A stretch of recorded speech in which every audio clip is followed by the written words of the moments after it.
Hi guys, मैं Rahul Gupta Chanakya classes के study channel में आपका बहुत बहुत स्वागत करता हूं। हिंदी व्याकरण में हम पढ़ रहे हैं संधि, और संधि का ये हमारा 7वां वीडियो है। पिछली क्लास में हमने आपको बताया था कि संधि 3 प्रकार की होती हैं। कौन कौन सी? स्वर संधि, व्यंजन संधि और विसर्ग संधि।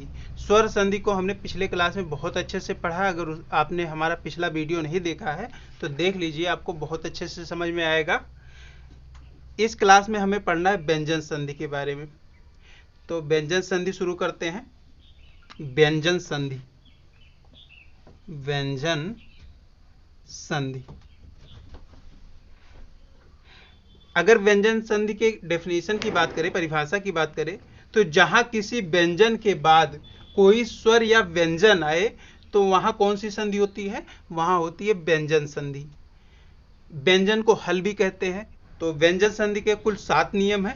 7 नियमों को अगर हम कटिबद्ध तरीके से पढ़ें तो यहाँ से क्वेश्चन कोई भी हमारा गलत नहीं होगा। नियम नंबर 1 को देखते हैं। यदि ता या दा के बाद में ला आता है तो ता या दा बदल किस में जाता है? ला में बदल जाता है। जैसे तत्धन, तत्धन लीन।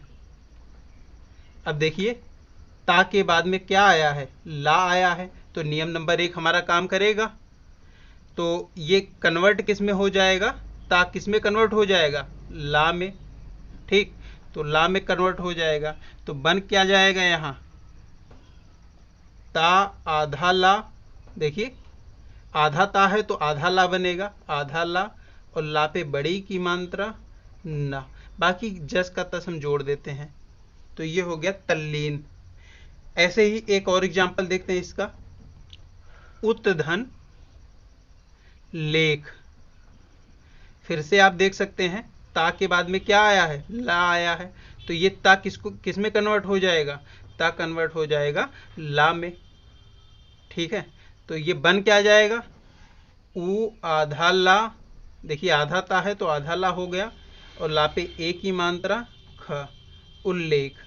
नियम नंबर 2 कहता है स्वर के बाद में, या तो स्वर हो, स्वर के बाद में अगर छा आता है तो ये जो छा है ये कन्वर्ट किस में हो जाएगा? बदल किस में जाएगा? आधा चा और छा में। ठीक है, तो देखते हैं। या छा के पहले स्वर आए और ये छा बदल किस में जाएगा? आधा चा छा में। ठीक, तो देखते हैं इसका। जैसे फेमस एग्जांपल है इसका, विधन छेद। तो आप देख सकते हैं, छोटी ई है तो छोटी ई है तो छोटी ई स्वर ही है ना, तो स्वर आया है। तो ये छा किस में बदल जाएगा? देखिए, इसी छा को कन्वर्ट करना है हमें। तो ये छा किस में बदल जाएगा? तो आधा चा और छा में, आधा चा और छा में बदल देंगे। तो बन क्या जाएगा? वी आधा चा छा और एक ही मात्रा है द, विच्छेद हो गया। ठीक है, तो विच्छेद हो गया। अगला एग्जांपल करते हैं इसका। जैसे का और छा हो, तो लोगों का गलत हुआ था जब ये आया था एग्जाम में। तो आप देख सकते हैं, का में कौन सा स्वर छुपा हुआ है? आ, और यहाँ क्या है? छा है। और हमारा नियम ही कहता है कि अगर छा के पहले कोई स्वर आता है तो छा बदल किस में जाएगा? आधा चा और छा में बदल जाएगा। तो कर लेते हैं। का आधा चा छा, तो कच्छ बन गया। अगला नियम देखते हैं इसी क्रम में। अगर गाइड आपको व्यंजन से स्वर निकालना नहीं आता है तो हमारा पिछला वीडियो देखिए, आपको स्वर निकालना बहुत अच्छे से समझ में आ जाएगा। नियम नंबर 3 देखते हैं। नियम नंबर 3 हमारा कहता है कि ता या दा के बाद में अगर सा हो तो कन्वर्ट किस में हो जाएगा? सा। ता या दा कन्वर्ट हो जाएगा आधा चा में, और ये सा कन्वर्ट हो जाएगा छा में। ठीक है, तो ये आधे वर्ण है तो आधे वर्ण में कन्वर्ट होंगे। जैसे इसका एग्जाम्पल देखते हैं। इसका एग्जाम्पल ये बार बार एग्जाम में पूछा जाता है। जैसे उत्धन श्वास, उत्धन श्वास। सबको पता है, सब बना भी लिए होंगे। बन क्या जाएगा? तो ये ता है, बनेगा क्या? आधा चा। आधा ता है तो आधा चा बनेगा। आधा बड़ा सा है तो आधा क्या बन जाएगा? छा बन जाएगा। तो अगर हम इनको जोड़ देंगे, इनकी संधि कर देंगे तो क्या बन जाएगा? ऊ आधा चा और ये छा और वास। अभी ये गलत है, अभी ये सही नहीं है। क्यों नहीं सही है? क्योंकि आप देख सकते हैं आधा, ये सा आधा है, ठीक, तो ये भी वर्ण आधा ही होगा। ये सब ध्यान देने वाली चीज है, आप ध्यान रखिए, ठीक। यहाँ दो आधे वर्ण है, ठीक, उच्छ्वास हो जाएगा, उत्श्वास। इसका एक एग्जाम्पल और देखते हैं, जैसे सतधन, सतधन शास्त्र। आप लोग बना भी लिए होंगे। बनेगा क्या? ये ता है तो किस में कन्वर्ट हो जाएगा? तीसरा नियम हमारा कहता है कि ये ता किस में कन्वर्ट होता है? चा में। और ये किस में कन्वर्ट होता है? ये होता है छा में। तो बन क्या जाएगा? बन जाएगा सा आधा चा और ये छा, तो बन गया, ठीक। बाकी की चीजें जस का तस हम लोग जोड़ देते हैं, उसमें कोई चेंजेस नहीं करते हैं, ठीक है। तो अपना नियम नंबर 3 का दूसरा खंड देखते हैं। इसमें दो खंड है। नियम नंबर 3 दो पार्ट में डिवाइड है। ता या दा का नियम था, इसलिए इसको एक ही नियम में कर दिए हैं। तो देखते हैं, ता या दा के बाद में अगर हा आता है, ता या दा के बाद में अगर हा आता है, तो ता या दा किस में कन्वर्ट हो जाता है? दा में। और हा किस में कन्वर्ट हो जाता है? धा में। देखते हैं इसका एग्जाम्पल, जैसे उत्धन, उत्धन हृत। तो बन क्या जाएगा? ता किस में कन्वर्ट हो जाएगा? आप देख सकते हैं दा में कन्वर्ट होगा। और हा किस में कन्वर्ट हो जाएगा? हा किस में कन्वर्ट हो जाएगा? आप देख सकते हैं धा में कन्वर्ट होगा। तो जस का तस जोड़ देते हैं, री का मात्रा लगा है, लगा देते हैं। उ आधा दा और धा री त, उद्धृत, ठीक। तो उद्धृत हो जाएगा, ठीक है। नियम नंबर 4 देखते हैं। अगला नियम है हमारा, तो ये बहुत ही ज़्यादा बार एग्जाम में पूछा गया है। इसके एग्जाम्पल बार बार एग्जाम में पूछे जाते हैं। इसको थोड़ा और अच्छे से हम तो कहेंगे, देखिएगा। ये नियम नंबर 4 हमारा क्या कहता है? यदि किसी वर्ग के प्रथम वर्ग के बाद किसी भी वर्ग का पांचवा वर्ण आए, तो प्रथम वर्ग का परिवर्तन उसी वर्ग के पांचवें वर्ण में कर देते हैं। देखिए, आप देख सकते हैं का के बाद में अगर इनमें से कोई भी वर्ण आ जाए, ठीक, इनमें से कोई भी वर्ण आ जाए, या चा के बाद में इनमें से कोई वर्ण आ जाए, तो वो अपने ही वर्ग के पंचमाक्षर में बदल जाता है। आप देख सकते हैं ये पहला वर्ण है, आपको वर्गीय व्यंजन बताए हैं व्यंजन में, ठीक। तो ये पहला वर्ग है और ये पांचवा वर्ग है। तो 5 वर्ग होते हैं। आप देख सकते हैं पिछला वीडियो। इसमें क्या कह रहा है? ये इनमें से कोई भी आता है इसके बाद में, तो वो अपने ही वर्ग के पंचमाक्षर में बदल जाएगा। एग्जाम्पल से समझते हैं, बहुत ही आसान है, ये बहुत ज्यादा आसान है। जगत धन नाथ, जगत धन नाथ। आप देख सकते हैं ता आया है, कौन सा वाला है? ये वाला, देखिए ता आया है और ता के बाद में ये उसी वर्ग का पांचवा अक्षर आया है, तो इसमें चेंज करने की कोई जरूरत नहीं है। तो ये ता बदल किस में जाएगा? अपने वर्ग के पांचवें अक्षर में। तो बन क्या जाएगा? जा गा आधा ना। देखिए आधा ता है तो आधा ना, और बाकी आप जानते हैं क्या करना है। अगला एग्जाम्पल, इसका एक एग्जाम्पल और करते हैं। तो वाक, ये बहुत बार आया है, वाक धन मैं। आप देख सकते हैं का है और का है, तो का के बाद में क्या आया है? माँ आया है। आप देख सकते हैं का है और ये पंचमाक्षर पांचवा अक्षर है माँ, देखिए ये वाला आया है ना। तो ये होगा क्या? इसमें चेंज क्या होगा? ये चेंज ये होगा कि का अपने पंचमाक्षर में बदलेगा, तो का के जगह पे हम क्या रख देंगे, वा, और इसका पंचमाक्षर या पांचवा अक्षर कौन सा है, यही है ना, तो ये कर देंगे अंगा, ठीक, और बाकी जस का तस, मैं, वांग में, ठीक। तो ये आपको बहुत अच्छे से समझ में आया होगा। अगले नियम को देखते हैं हम लोग, नियम नंबर 5 को। इसमें यदि ता के बाद में कोई स्वर आए अथवा का वर्ग, ता वर्ग या पा वर्ग का तीसरा वर्ण आए या चतुर्थ वर्ण आए या फिर या रा लावा में से कोई एक आ जाए, तो ता परिवर्तित हो जाएगा दा में, ठीक है। तो ये ता परिवर्तित हो जाएगा दा में। इसका एग्जाम्पल देखते हैं। ये नियम भले देखने में थोड़ा सा टेढ़ा लग रहा होगा आपको, लेकिन ये जब आप प्रैक्टिस में लाएंगे तो यहाँ से क्वेश्चन आपके कभी गलत नहीं होंगे। जैसे कि बहुत ही फेमस एग्जाम्पल है उत धन गम। उत धन गम, आप देख सकते हैं ता के बाद में कौन सा वर्ग वर्ण आया है, गा आया है, और गा कौन से वर्ग का है, आप देख सकते हैं का क्या तीसरा वर्ण कौन सा होता है, गा ही होता है ना। तो ये तीसरा वर्ण, तो हमारा नियम नंबर 5 काम कर जाएगा।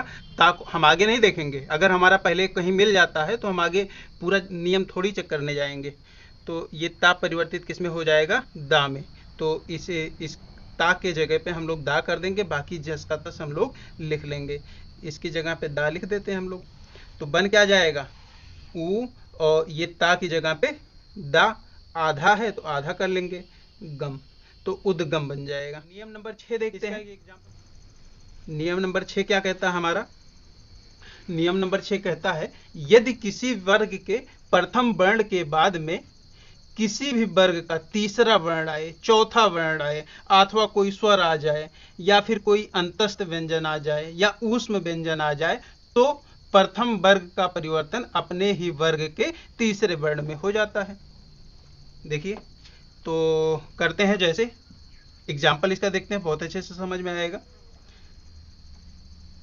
ऋक धन वेद, आप समझ गए होंगे क्या बनेगा।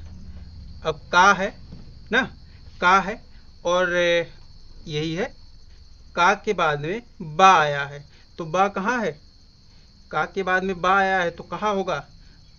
अब आप स्वर तो आपको पता है, अंतस्थ कौन कौन से होते हैं, या रा ला वा, तो वा तो यही है ना ऋग्वेद, तो वा या रा ला वा तो यही है। तो ये कन्वर्ट किस में हो जाएगा,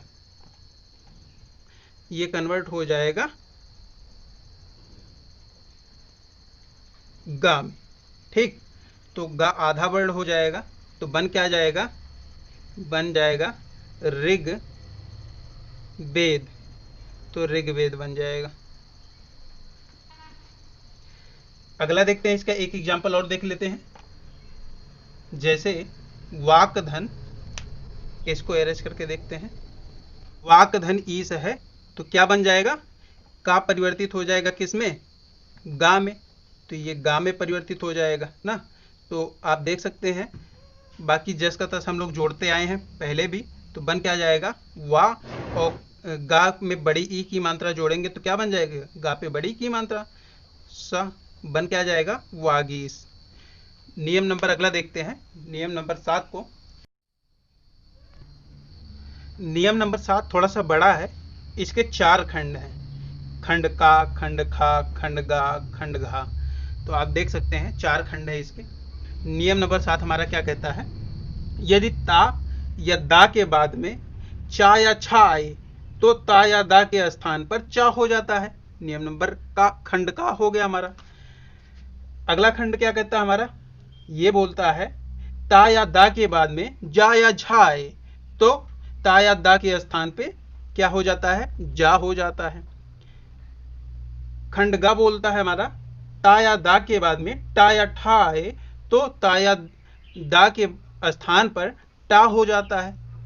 और अंतिम नियम इसका हमारा बोलता है कि ता या दा के बाद में डा या ढा आए तो ता या दा के स्थान पर डा हो जाता है। तो इसके एग्जाम्पल देख लेते हैं, कॉन्सेप्ट हमारा क्लियर हो जाएगा। वैसे देखने में भले टेढ़ा है, बहुत आसान है ये। देखते हैं, सत धन जन, आप समझ गए होंगे क्या बनेगा। तो ये देख सकते हैं आप, आधा ता है, देखिए तो ता मिल गया हमें, और इसके बाद में क्या आया है, जा आया है, तो जा हमारा खंड खा वाले में है, और हम कन्वर्ट किसको करेंगे, ता को कन्वर्ट करेंगे किस में, जा में, तो कर देते हैं। सा और ता को कन्वर्ट करें हैं जा में, आधा वर्ण है तो आधा वर्ण जन, ठीक, तो बन जाएगा हमारा सज्जन। इसका एक एग्जाम्पल और देख लेते हैं, बहुत ही इंपॉर्टेंट है। इसका एक एग्जाम्पल करते हैं, शरत धन चंद्र, शरत धन चंद्र, तो ता मिला है हमें ना, और ता के बाद में चा आया है, तो नियम हमारा कौन सा बनेगा, देखिए ये खंड का वाला बन गया, तो होगा क्या, यहाँ ता कन्वर्ट हो जाएगा किसमें, आधा चा में, तो बन जाएगा सारा आधा चा, बाकी चंद्र तो है ही ना, तो शरद चंद्र बन जाएगा हमारा। अब नियम नंबर 8 देख लेते हैं, ये आपको समझ में आ गया होगा, ठीक, तो नियम नंबर 8 देख लेते हैं। नियम नंबर 8 हमारा कहता है, अंतिम नियम है, व्यंजन संधि का अंतिम नियम है। वैसे ये नियम कभी पढ़ाया नहीं जाता, और ये एग्जाम में आता जरूर है, जब आता है तो ये लोग तुक्का लगाते हैं, उसमें लग गया तो ठीक है, नहीं तो गलत हो जाता है। ये नियम बहुत ही कम पढ़ाया जाता है, देखते हैं, बहुत ही आसान है ये। जहां माँ के बाद में कोई स्पर्श व्यंजन आए, स्पर्श व्यंजन आपको पता है, का चा टा ता पा 5 होते हैं ना, और इसके 5-5 वर्ग होते हैं, तो टोटल 25 होते हैं स्पर्श व्यंजनों की संख्या। जहां माँ के बाद में कोई स्पर्श व्यंजन आए तो माँ का परिवर्तन 2 तरह से कर सकते हैं, या तो उसमें अनुस्वार लगा दें या तो पंचमाक्षर लगा दें। ये तो हमने अपने पिछले क्लास में बताया कि अगर अंक बिंदी की जगह पे, जिसको हम अनुस्वार बोलते हैं, इसकी जगह पे हम पंचमाक्षर का प्रयोग कर सकते हैं। और दूसरा कौन सा है, यदि कोई अंतस्थ या ऊष्म व्यंजन आए तो क्या हो जाएगा, तो माँ के स्थान पे अनिवार्यता है कि आपको अनुसार ही लगाना पड़ेगा, आप पंचमाक्षर का प्रयोग नहीं कर सकते हैं, ये इसमें केवल आपको अनुसार ही लगाना पड़ेगा। कब, जब अंतस्थ या ऊष्म व्यंजन आए, तो याद रखिएगा ये मोस्ट इंपॉर्टेंट है। ये क्वेश्चन जब भी आता है तो लोगों का, लगभग लोगों का गलत ही होता है, तो ध्यान दीजिएगा इसका। जैसे सम धन गति, तो इसमें क्या हो जाएगा, माँ, माँ के बाद में क्या आया है, माँ के बाद में गा आया है, तो गा कौन सा व्यंजन होता है, स्पर्शी व्यंजन है, का चा टा ता पा ना, तो का तीसरा वर्ग है, का खा गा ना, तो ये किस में परिवर्तित हो जाएगा, अनुस्वार या पंचमाक्षर दोनों का प्रयोग कर सकते हैं, ठीक। तो हम चाहे जो कर लें, तो बना देते हैं, क्या बनाएंगे, सा और अनुसार का प्रयोग करेंगे तो क्या हो जाएगा, माँ को अगर अनुसार में बदल देंगे तो ऊपर यही तो अनुसार है ना, और बाकी जस का तस संगति ना, और अगर इसको पंचमाक्षर में बनाए तो क्या हो जाएगा, सा और का 5वां अक्षर कौन सा है, अंगा ना, और बाकी जस का तस संगति। तो अगर हम वर्तनी के हिसाब से शुद्ध माने तो ज्यादा शुद्ध यही है। बाकी बाबू श्याम सुंदर दास ने तो बताया है कि अनुसार की जगह पे हम पंचमाक्षर का प्रयोग कर सकते हैं, जैसे सम धन यम। अब बताओ भाई इसको क्या करेंगे, माँ आया है ना, माँ आया है और माँ के बाद में या आया है, तो या कौन सा है, या रा लावा, तो इसका परिवर्तन किसमें कर देंगे, तो ये स्पर्शी तो नहीं है ना, तो इसका परिवर्तन किसमें कर देंगे, माँ का परिवर्तन। अब हमारे पास अनिवार्यता है कि हम अनुस्वार में ही करेंगे, पंचमाक्षर में नहीं कर सकते। जैसे क्या हो जाएगा हमारा, सा ऊपर अंक बिंदी या म, संयम बनेगा, ठीक, संयम। तो आप इसको बहुत ही अच्छे से कर लीजिएगा। गाइज आपको हमारा वीडियो कैसा लगा ये हमें कमेंट बॉक्स में ज़रूर बताएं। अगर आपने हमारे चैनल को अभी तक सब्सक्राइब नहीं किया तो सब्सक्राइब कर लीजिए, आइकन पे भी क्लिक कर लीजिएगा, जिससे इस चैनल की सभी वीडियो की नोटिफिकेशन आपको मिलती रहे। Thanks for watching us.